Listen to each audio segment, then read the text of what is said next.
Well, guys, we just got our very first look at some gameplay in Need for Speed Unbound. Now, this is only a very small loop that Need for Speed released on their Facebook page earlier on today, but it tells us a lot. And throughout the rest of this video, we're going to jump into it and break it all down. So what we're going to do is we're going to go through this clip, this looping clip, and we're going to stop it at individual times so we can take a little bit of a closer look at what's going on. And if you guys catch anything that you think I missed, let me know in the comment section down below and make sure that you share this gameplay with your friends. So, without any further ado, let's start right here.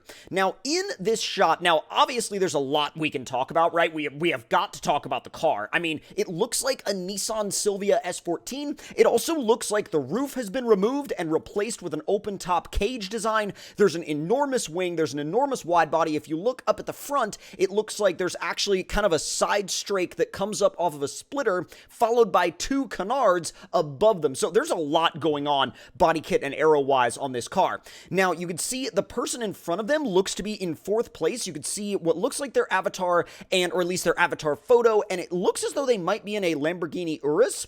Now, one of the interesting things here as well is I'm not sure if this icon above the car is a avatar or an emote. We'll have to wait and see on that. But if we go ahead just a little bit in the clip, we kind of like frame by frame the clip, it jumps very quickly to one of the special abilities being used. It looks like this is potentially how boost may look. Like, say you hit a boost or like a super boost ability, and all of these different things kind of fly off of your car. This is one of those new visual effects. Now, we don't have any info yet on whether or not those will be adjustable, like if you can turn them on or off. I would like to see an option where we could turn them on or off, and I've been seeing a lot of calling for that in the game's community, but again, we'll have to wait and see on that. And also here you get a little bit of a look at how enormous the wing on this car actually is. I mean, it is absolutely massive. It also looks like we've got about 160 yards to the finish, so that should give a little bit of info on the UI.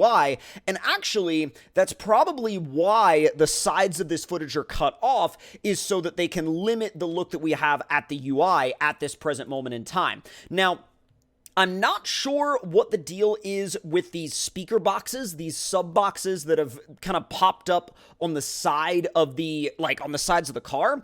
That is a little bit of an odd one, but again, it goes back to that new visual style that I'm really hoping you can mess with and tweak and change. Now, let's go ahead just a little bit further in this footage. Now, here we see a little bit of the cartoon smoke coming off of the tires down near the bottom of the screen, and if this is what we think it is, if this is the type of actual gameplay that we think this is, that could very well be a part of gameplay. Now, we did see in one of the earlier trailers, when cars were doing donuts kind of in a car meet situation, the smoke looked like basically pure, just white tire smoke, and I'm hoping that, again, that is an adjustable thing. I don't know why I keep doing this, acting like I'm using a screwdriver or something, but that's what comes to mind when I think of adjusting things. Now, this part of the gameplay features a cop, and it looks like there's a little bit of a health meter and also potentially the level of the cop, but you're also in a mission right now because you can see, 141 yards to the next checkpoint. Well,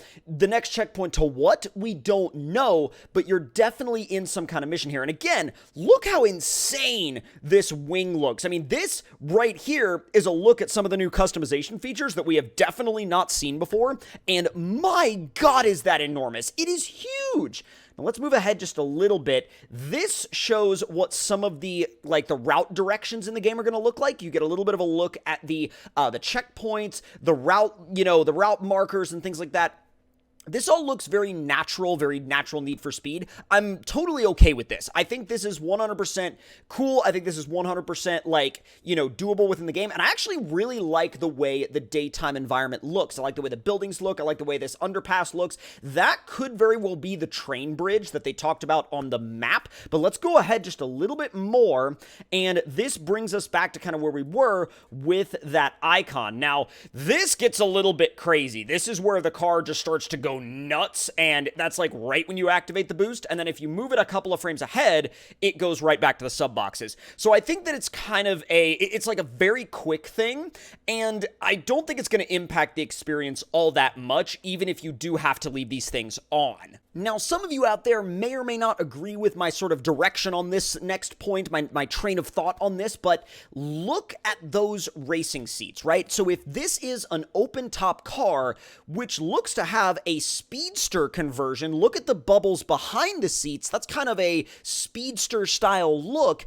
Then look at the seats themselves. Those are race seats. More specifically, those are head containment seats with a piece that comes up around the sides of your head. Now, that's something you see in like pro level race cars, but that makes me wonder, are they hinting at interior customization?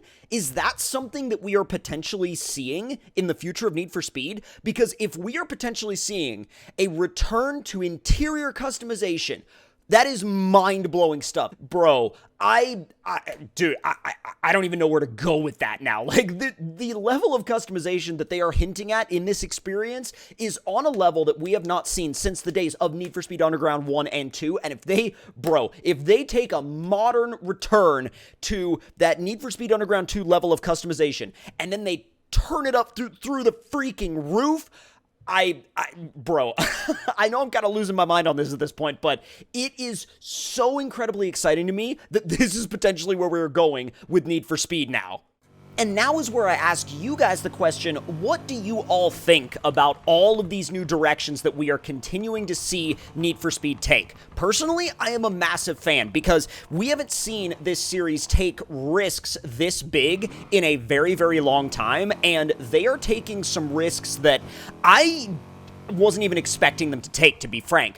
And I think the beauty of seeing a series like this take risks is that it brings fresh ideas into the genre. It brings fresh feel and fresh, outlook into not even just the genre, but the series and the space as a whole. And the biggest thing is that it brings fresh competition into the racing game space. And that, in turn, is what fuels even better games. That is what fuels even better racing games, right? When was the last time we saw a racing game take on giants like the Forza Horizon series? The Forza Horizon series is one of my favorite series of games, and it has been for a very long time, but at the same time, a game like this could potentially step in and create that massive amount of competition and then push the genre even further forward, just in terms of what is purely possible. Now, I have seen a lot of people out there that have said they are not a fan of the art style. I get that. I 100% understand that. But at the same time, we don't know yet how much of that is adjustable. We don't know how much of that we will have the ability to turn on, turn off, adjust to our liking. Now, what I would ideally like to see is, for those of you that want a very, very, specific, particular Need for Speed experience and you would rather not see any of the new visual effects, maybe there could be a classic mode, or just I don't know if you would call it a classic mode or a natural mode, or just a mode where all of those visual effects would be turned off, disabled, and returned to the way they would have looked in, say, something like Need for Speed Heat, or Need for Speed Most Wanted, or Need for Speed Payback. And, I feel like for those of you that want that, kind of dedicated classic Need for Speed experience, I would like there to be an option for those of you that do want that. But if you would like to experience all of those new visual effects, I would also like the option for them to be able to be left on. Now, as far as the characters go, I kind of see the characters in a different light, because the cars, right, I'm glad that the cars look the way they do. I'm glad that the cars look realistic. I'm glad the cars have that classic Need for Speed look and feel. But I'm also 100% okay with the characters having that sort of animated style, that sort of hand-drawn almost kind of character to them, because I think with characters, that doesn't really remove me from the experience. Now, if the cars themselves looked hand-drawn, that would be a little bit different, because I feel like it would kind of remove you from the experience. But I think the characters having the art style that they do gives the developers and, of course, the artists on their team a little bit more freedom to express what their vision for characters in Need for Speed might look like. So, do the characters being a little bit more on the cartoony side bother me? No, absolutely not. I actually think it's really cool that, again, they're taking maybe, a few more risks than they might have taken in the past, and stepping into some new spaces for the series. But again, let me know any and all thoughts that you guys may have in the comment section down below as we draw closer to more info being released about Need for Speed Unbound.